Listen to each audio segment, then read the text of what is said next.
네, 안녕하십니까.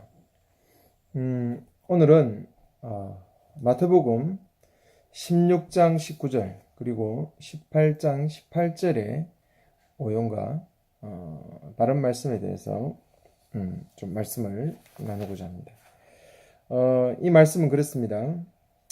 또 내가 내게 이르노니 너는 베드로라. 내가 이 반석 위에 교회를 세우리니 엄부의 권세가 이기지 못하리니 내가 천국 열쇠를 내게 주리니 내가 땅에서 무엇이든지 매면 하늘에서도 매일 것이요 내가 땅에서 무엇인지 풀면 하늘에서도 풀리리라 하시니라. 18장 18절에 진실로 너에게 이르노니 무엇이든지 너희가 땅에서 매면 하늘에서도 매일 것이요 무엇이든지 땅에서 풀면 하늘에서도 풀리리라. 진실로 다시 너에게 이르노니 너희 중에 두 사람이 땅에서 합심하여 무엇이든지 구하면 하늘에 계신 내 아버지께서 그들을 위하여 이루게 하시리라. 두세 사람이 내 이름으로 모인 곳에 나도 그들 중에 있느니라. 우리는 이 구절을 아주 단순하게 생각하고 또 어떤 주제적으로 성경을 풀고 해석하다 보니까 중보기도에 대한 어떤 구절로 이 본문을 이용하고 있습니다. 그리고 많은 사람이 어떤 우리 그리스도인들에게 이런 기도의 권세가 주어진 것처럼 또 이 말씀을 해석하기도 합니다. 그러면서 한 마음으로 정말 뜻을 나빠요 하나님께 기도하면 하나님께서 응답하시고 문제를 해결하시고 어떤 사항들을 풀어주신다 라는 말씀으로 인용되면서 중보기도의 강조와 특별하게 또 교회가 합심하여 기도하는 부분에 대한 내용들을 이 말씀을 통해서 많이 전달하려고 애를 쓰고 있습니다. 그러나 그것이 비록 말은 좀 맞고 은혜스러울지 몰라도 오늘 이 본문이 이야기하려고 하는 내용과는 좀 별개라는 사실을 여러분 기억해야 됩니다. 그리고 이 말씀을 그렇게만 해석해버리면 어떤 성도들에게 뭔가 엄청난 기도의 권세가 있는 것처럼 생각할 오용이 있고 그리고 정말 이 말씀으로 주고 싶은 그 본질이 또 전달되지 못할 수가 있다는 사실을 기억해야 되겠습니다.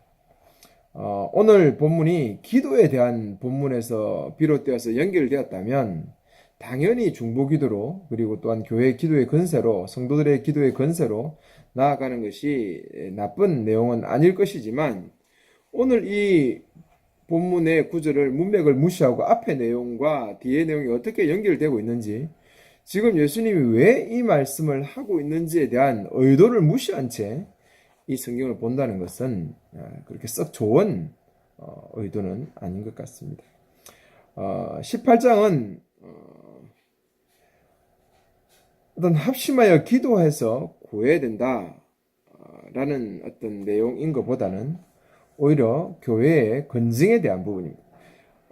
예수님께서는 이제 십자가에 못 박힐 시간이 얼마 남지 않았고 이제 제자들을 가르치기 시작합니다. 어떤 그런 복음의 가치관, 복음의 의미를 다루면서 교회가 어떤 용서와 어떤 그리고 징벌 하는 이런 부분에서 공동체가 어떻게 되어야 되는지에 대한 내용들을 지금 설명하고 있는 그 본문과 연결됐다는 것을 기억할 필요가 있습니다.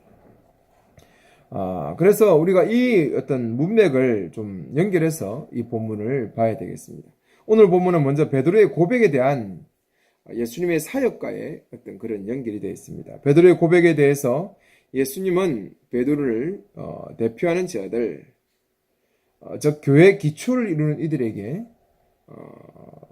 부여된 권세를 이야기합니다. 하나님은 베드로로 대표되는 그런 제자들, 특히 이제 초대 교회죠. 교회에 엄청난 권한을 부여하게 됩니다. 베드로에게 베드로와 연결된 그 무리들에게 천국의 열쇠를 맡기게 되는데요. 이 천국의 열쇠라는 것은 천국에 들어가는 것을 허용하고 거부할 수 있는 그런 권리에 대한 것을 이야기합니다. 특별히 뒤에서 18장 내용에서 말해주고 18장 18절에서 말해주고 있는 매다 풀다라는 이 내용은 우리가 그냥 생각하듯이 매다 풀다, 매고 풀고 뭐 문제가 풀리고 또 문제가 막히고 뭐 이런 어떤 내용이 아니라 이것은 랍비들의 어떤 간용 어구였습니다. 랍비들이 사용하는 간용 어구인데요. 여기서 매고 푸는 건세는 특히 토라의 계명을 해석하는 어떤 그런 랍비의 어떤 그런 역할과 연관되어 있습니다. 랍비들이 허용된 것, 이것은 풀다라는 것입니다. 토라의 내용에 대해서 랍비들이 허용되어 있다. 이것은 허용된 것이다 라고 말하면 그것은 푸는 것이 되는 것이고요. 허용되지 않는 것을 매다라고 표현합니다. 그러니까 금지 목록이죠. 랍비들이 토라를 해석하면서 이것은 허용 가능한 것이고 이것은 금지됐다 하지 말아야 된다 라고 하는 것을 풀다, 매다라고 그렇게 사용하는 그런 전문 용어입니다. 따라서 어떤 사람이 하나님의 뜻과 바른 관계에 있는지 그렇지 않는지에 대한 어떤 그 문제를 파악하는 것이죠. 그리고 이 제자들이 그런 말씀을 바르게 해석하고 바르게 전달할 수 있는 그 책임에 대한 부분을 다루고 있습니다. 마태는 베드로와 사도들의 가르치는 직무를 염두에 두면서 이 말씀을 하고 있는 것입니다. 그리고 참고로 교회 건징 말씀인 18장 18절에 복수형 동사에는 사도들의 메고 푸는 건세도 당연히 강조되어요. 베드로만 아니라 교회에 주어진 건세인 것을 이야기합니다. 이런 의미에서 베드로로 대표되는 제자들은 하나님 나라를 위해서 훈련받은 서기관들이다 라는 의미로 오늘 이 말씀을 좀 받아들여야 될 필요가 있을 것 같습니다. 그래서 교회는 특별하게 하나님의 말씀, 예수님이 전해준 그 바른 말씀을 잘 해석하고 또 잘 풀어줘서 하나님의 백성들이 올바른 그런 삶 속에 살아가야 되며 또한 하나님의 백성으로서 온전한 길을 걸어가고 그리고 최종적으로 하나님의 그 나라 안에 백성으로 남아 있는 것이죠. 그래서 이 교회가 가지는 특별한 이 건세는 정말 소중하게 다루어져야 된다라는 것이죠. 그래서 교회는 특별하게 하나님의 말씀, 특히 그 말씀을 바르게 풀어주고 해석해주는 그 일에 대해서 정말 좀 더 열정을 가져야 될 뿐 아니라 더 나아가서는 이 하나님의 이 나라의 바른 말씀을 그 성도들이 잘 지키는지 지키지 않는지, 그래서 그들이 하나님 백성인지 아닌지에 대한 그러니까 그 공동체의 일부인지 아닌지에 대한 그런 부분까지도 선언되어지는 그 부분이 교회의 그 권한 속에 있다는 것입니다.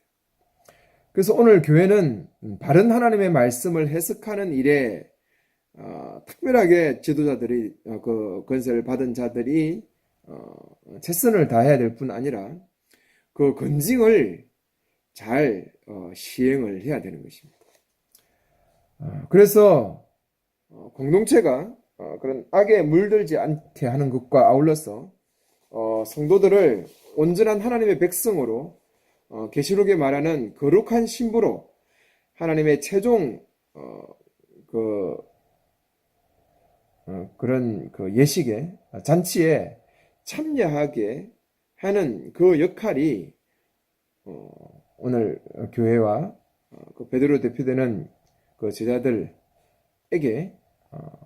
오늘날 교회에게 주어진 권세이다 라는 부분을 오늘 본문이 이야기하고 있다는 것입니다. 이 본문의 의도를 놓치고 그냥 중보기도라고 한다면 좀 이 말씀을 너무 가볍게 대하는 것이죠. 그래서 정말 교회가 가지는 그 바른 말씀을 전하는 그 권세, 그리고 건징하는 권세, 하나님 백성 아닌 자들을, 그리고 하나님 백성인지 아닌지를 구별해낼 수 있는 그런 건징의 권세를 좀 더 바르게 활용해야 된다. 오늘 교회가 이 권세를 정말 제대로 사용하고 있는지 좀 의문을 가질 필요가 있습니다. 말씀을 우습게 보고 그 말씀의 권위를 우습게 보고 행동하는 부분들이 많습니다. 그래서 말씀에 대한 두려움이 오늘 성도들 사이에서 사라지고 있다. 희생도 헌신도 두려움도 고난도 없이 성도들의 어떤 위로하고 격려하는 성도들을 위한 그 메시지들이 주를 이루다 보니까 성도들 속에 이 말씀을 어떤 자신들의 어떤 부분을 위한 것으로 착각하고 있다. 그래서 정말 이 말씀의 무게들을 오늘 성도들이 많이 잊어버리고 있는 것이 아닌가. 윤리적인 부분과 도덕성이 더욱더 상실될 뿐 아니라 삶의 거룩성, 구별됨이 이루어져 가는 이유가 교회가 가지는 이 바른 말씀에 대한 해석, 그리고 바른 말씀을 해석하려고 하는 이런 노력들, 그리고 그 바른 말씀에 대한 두려움, 이런 부분들이 사라진 것이 아닌가라는 생각을 해봅니다. 그리고 또한 교회에 건징이 없다 보니까 말씀에 대한 두려움이 더욱더 사라지는 것입니다. 이런 건징을 하면, 물론 건징하는 교회도 없지만 건징을 하면 성도들이 다른 교회로 옮겨버리고 상처받으면 옮겨버리고 이런 일들을 하고 있습니다. 그들이 그 교회에서 건징을 받았다면 그 교회가 해버려 주기 전에는 절대 하나님도 해버려 줄 수 없습니다. 좀 두려운 것입니다. 다른 교회 옮긴다고 되는 일이 아니에요. 두려움을 가지셔야 돼요. 말씀의 교회는 오늘 이 말씀을 통해서 말씀의 권위와 건징의 바른 의미를 살려서 좀 그 말씀의 무게들이 교회 안에 전달되었으면 좋겠습니다. 성도들이 두렵고 떨림으로 좀 하나님의 백성으로 살아가는 일들이 교회 안에 다시 한번 일어났으면 좋겠다라는 그런 말씀을 드립니다. 요즘처럼 하나님의 백성이란 자들의 그런 가벼움에 대해서 오늘 이 본문은 두려움으로 좀 다가갔으면 좋겠습니다. 성도들의 가벼움에 대해서 하나님은 반드시 심판하실 것입니다. 교회는 좀 말씀을 바르게 해석하려고 하는 이 맺고 푸는 권세에 대해서 좀 더 신중하게 생각해야 되고요. 그리고 죄를 용서해 주는 부분, 그리고 하늘에서 교회가 용서해 주면 하늘에서 용서하고, 교회가 죄라고 인정하면 하늘에서도 그렇게 인정해 주겠다고 할 만큼 하늘나라의 그 대표, 땅에 있는 대표 기관으로서의 그 교회의 건증의 권세를 교회는 정말 잘 살렸어. 오늘날 좀 건징하고 좀 하나님 백성 아닌 자들에 대한 아니다라는 선언들도 좀 가감없이 좀 함을 통해서 교회의 거룩성을 더욱더 잘 살펴가는 그런 교회로 서갔으면 좋겠습니다. 감사합니다.